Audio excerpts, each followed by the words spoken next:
They RTV app వార్తల్ని క్షణాల్లో చదివే అవకాశం ఉంటుంది. ఒక న్యూస్ పేపర్, ఒక టెలివిజన్ ఛానల్ మీ చేతుల్లో ఎప్పుడూ ఉంటాయి.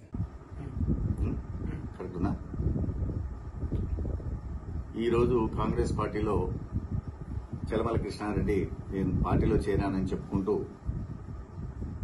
అందరికీ చెప్పడం జరుగుతుంది. దీన్ని మేము తీవ్రంగా ఖండిస్తున్నాం. ఎందుకంటే ఆయన బీజేపీ పార్టీలో కొనసాగుతూ చలమల కృష్ణారెడ్డి కాంగ్రెస్ పార్టీకి చేసిన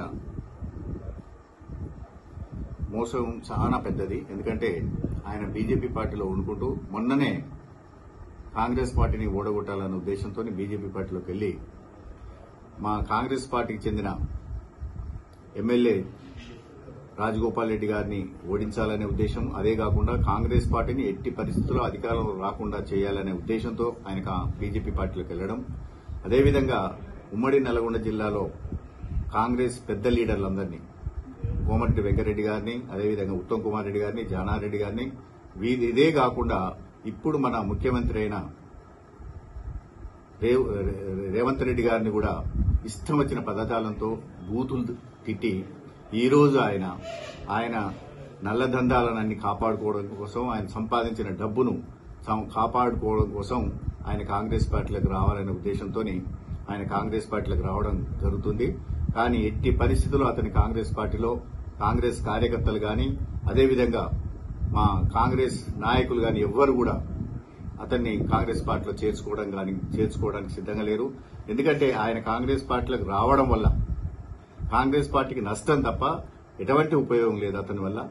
కాబట్టి కాంగ్రెస్ పార్టీలో ఎట్టి పరిస్థితుల్లో చేర్చుకోవడం లేదు. ఆయన ఏంటంటే దొంగచాటుగా కొంతమంది హైదరాబాద్ వాళ్ళు కాంగ్రెస్ పార్టీలో చేరడానికి వస్తే వాళ్లతో పాటు కొంతమంది హైదరాబాద్ నుండి కొంతమందిని తీసుకుని వచ్చి ఆ లైన్ లో నిలబడి కండగా పిచ్చుకొని నేను కాంగ్రెస్ పార్టీలో చేరినా అని చెప్పుకోవడానికి తప్ప అంతకన్నా మించి ఏం లేదు.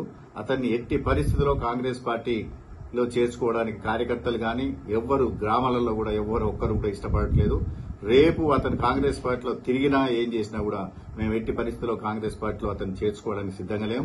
ఎందుకంటే ఆయన కాంగ్రెస్ పార్టీకి ఎన్నో విధాల మోసం చేసిండు. ఎన్నో విధాలు నాకు కాంగ్రెస్ పార్టీ రేవంత్ రెడ్డి గారు నాకు మోసం చేసి నాకు టికెట్ ఇవ్వకుండా చేసి నేను ఆయన కూడా బూతులు తిట్టిండు. కాబట్టి అటువంటి వ్యక్తిని ఎట్టి పరిస్థితుల్లో చేర్చుకోవద్దు. ఇటువంటి వ్యక్తి వస్తే పార్టీకి కూడా నష్టమే తప్ప ఇతని వల్ల పార్టీకి ఎటువంటి ఉపయోగం లేదు. కాబట్టి ఇతన్ని ఎట్టి పరిస్థితుల్లో పార్టీలో చేర్చుకోవడానికి మేము ముందుకు రాము. అందులో చేర్చుకునే ఉద్దేశం కూడా ఎవరికి లేదు, కార్యకర్తలకు గాని నాయకులకు గాని ఎవరికి. కాబట్టి ఇతన్ని కాంగ్రెస్ పార్టీలో కొనసాగడం లేదు. ఇతని కాంగ్రెస్ పార్టీ కాదని ఖచ్చితంగా మేము చెప్తున్నాం. అదేవిధంగా నల్గొండ జిల్లా మన అధ్యక్షులు కూడా నల్గొండ అధ్యక్షులు మన నాయక్ గారు కూడా ఆయన కూడా ఒప్పుకోవడం లేదు. ఆయన కూడా అతను ఎట్టి పరిస్థితులను చేసుకోవడానికి వీల్లేదని చెప్పేసి చెప్పడం జరిగింది. కాబట్టి దీన్ని నల్లగొండ, అదేవిధంగా ఉమ్మడి నల్లగొండ జిల్లా ప్రజలందరూ కూడా ఇతన్ని ఎట్టి పరిస్థితుల్లో కాంగ్రెస్ పార్టీలో లేడు అనే విధంగానే మనం భావించాలి. కాబట్టి ఇతను కాంగ్రెస్ పార్టీకి ఎటువంటి సంబంధం లేదని చెప్పేసి మన కార్యకర్తలందరికీ విజ్ఞప్తి చేస్తున్నాం. మరిన్ని వీడియోస్ కోసం ఛానల్ ని సబ్స్క్రైబ్ చేయండి. లేటెస్ట్ అప్డేట్స్ కోసం వాట్సాప్ ఛానల్ ని ఫాలో చేయండి. అండ్ లింక్ డిస్క్రిప్షన్ లో ఉంది.